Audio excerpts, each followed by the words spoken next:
Man City are the champions, of course. For a lot of people, Chelsea quite possibly the favourites. I quite fancy Chelsea at the moment with the way that they've gone about things.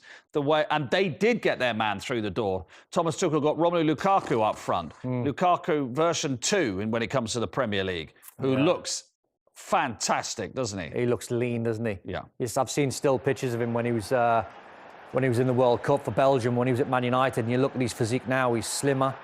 I've followed him a lot, obviously, you know, playing for Inter, commentating on Serie A games, and he's at his peak now.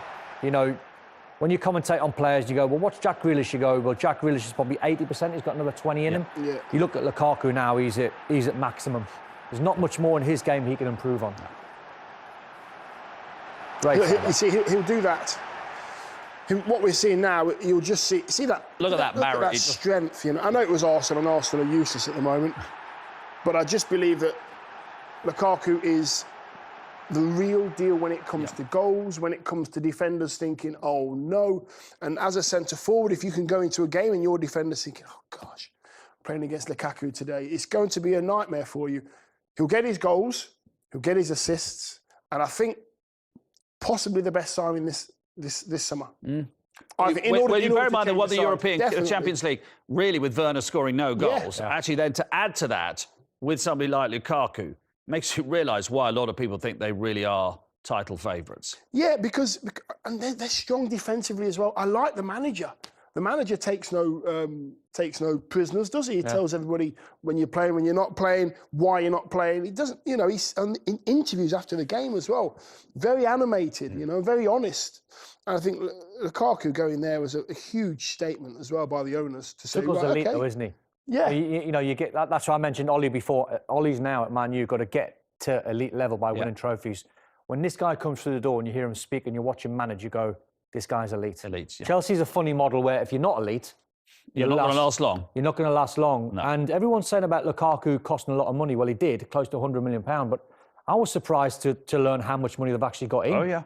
You know, they've raked about £110 million. They pretty much paid for Lukaku. I mean, look at the player sales. It's a mixture, this, of people, of course, like Abraham and Zuma, and even Victor Moses going back, who've played a lot over the years. But Zappacosta didn't even know he was still there. Exactly, and an academy where even if they don't make the first team, they are going to generate funds. But look at those numbers there. Abraham, 34, Zuma 20, Tamori 24, Gay to Palace 18, and then you get the Zappacostas and the Victor Moses. So they paid for Lukaku. And add more. all that up and more. Yeah. So whether you like the model or not, you know what they've done this summer is got an elite manager in.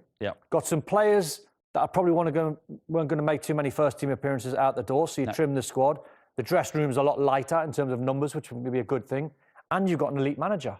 Yeah. So they have to be title contenders, I would have thought. Yeah. European champions. Chance? I'm not sure, you know. I'm not sure. I just think, I wouldn't put them above anybody. I just think what they've done is they've said, right, we are now on the same level as City, same level as Liverpool, and that's the level they have to be at. Best defensive record since Thomas Tuchel arrived, end of January. Fewest conceded. Yeah.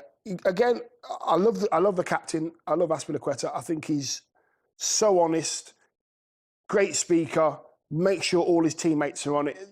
They're the things that a lot of fans won't see, what he says, how he does it, what he says to his right side centre-half. I just think he's got so much know-how of a senior pro within the dressing room. What doesn't convince you about that squad?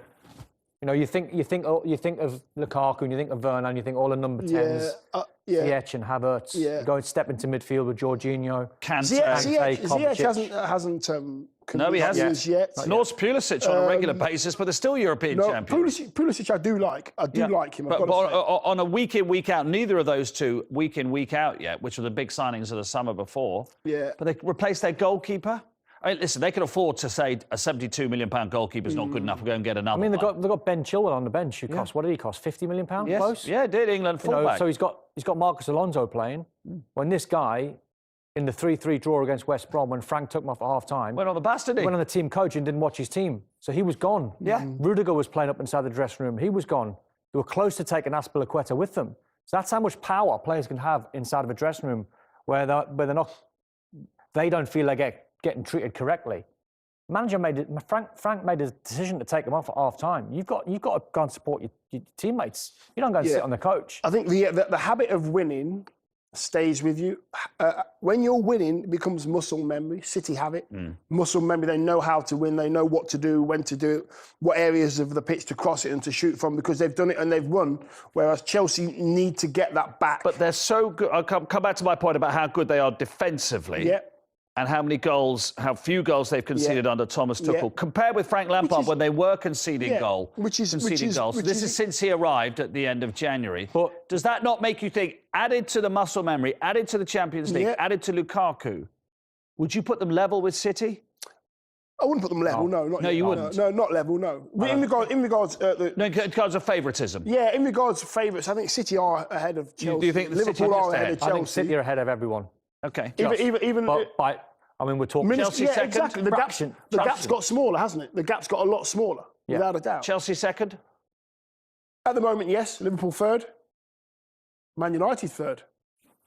Man United just remembered Man United, doesn't he? I don't know the difference between Liverpool, Chelsea and Man United. No, that is a fair point. I think when you pick that top four, you go, those three could finish in any number. Yeah. But I fancy City with Pep and the players that they've already got, and they're used to winning, and they win the very biggest of games.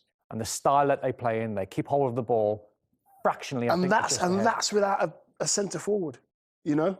What did the Liverpool-Chelsea game tell you last week, or did it not tell you much because the red card obviously? No, it told me loads. It told me more about Chelsea. Didn't tell me anything about Liverpool because Liverpool are an amazing side. But it showed when you went down to 10 men, and this was a penalty and it was a red card. It felt harsh at the time because of the emotion just before half time. In the cold light of day, Reece James made a forward motion to handball it off the line, so the referee was absolutely spot on. Then there was pandemonium inside the stadium. Liverpool come out second half, and you think, right, 1-1. Liverpool kicking towards the Kop end. Wouldn't say 100% win the game, but there's every chance they win the game.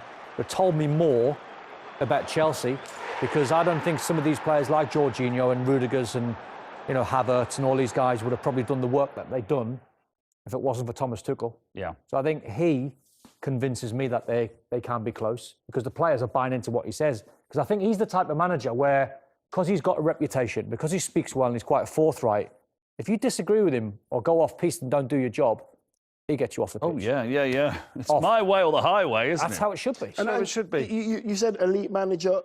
Elite managers still have to succeed. He's got to win things. Otherwise, he'll be out as well.